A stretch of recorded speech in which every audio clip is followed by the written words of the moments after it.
September 12 శక్తి నొందిన వారము మరియు సామర్థ్యం పొందిన వారము.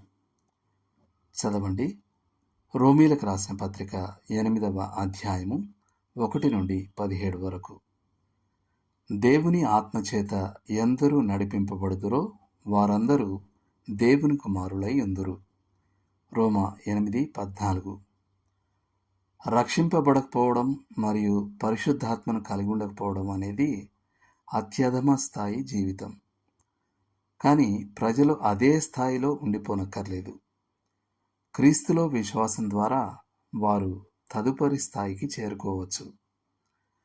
మారుమనసు పొందడానికి నిదర్శనం పరిశుద్ధాత్మ మనలో ఉండటం మరియు విశ్వాసులు దేవుని పిల్లలని సాక్ష్యం ఇవ్వడం.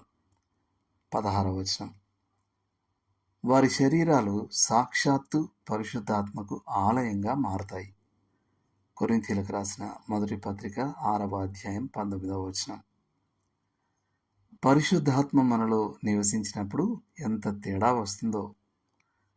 సువార్తికుడు డిఎల్ మూడీ తన మారు మనసు అనుభవాన్ని వివరిస్తూ ఇలా అన్నాడు: నేనప్పుడు ఓ కొత్త లోకంలో ఉంటిని. మర్నాటి ఉదయం సూర్యుడు మరింత తేజస్సుతో ప్రకాశించాడు. పక్షులు మరింత మధురంగా పాడాయి మరియు ప్రకృతి అంతా ప్రశాంతంగా ఉండింది. కానీ 3వ స్థాయి అనుభవం ఒకటి ఉంది. దీనికి మొదటి 2 స్థాయిలు సిద్ధపాటుగా ఉంటాయి. మనం పరిశుద్ధాత్మను కలిగి ఉండడం సరిపోదు. పరిశుద్ధాత్మ తన వశంలో మనల్ని కలిగి ఉండాలి. రోమీలకు రాసిన పత్రిక 8వ అధ్యాయము 12 నుండి 17 వరకు. అప్పుడే క్రీస్తులో మనది కాగల సమృద్ధి జయ జీవితాన్ని ఆయన మనతో పంచుకోగలడు. ఆయన జీవాత్మ అయినందున ఆయన మనం క్రీస్తుకు లోబడడానికి శక్తినిస్తాడు మరియు మరింతగా క్రీస్తులా ఉండే సామర్థ్యాన్ని ఇస్తాడు.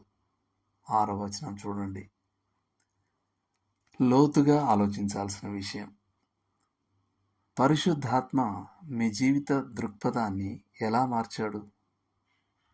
మీరు దేవుని పరిశుద్ధాత్మను మిమ్మల్ని మరింత అదుపు చేయడానికి అనుమతించే కొన్ని పద్ధతులేవి? దేవుడు మిమ్మల్ని దీవించును గాక. ఆమేన్.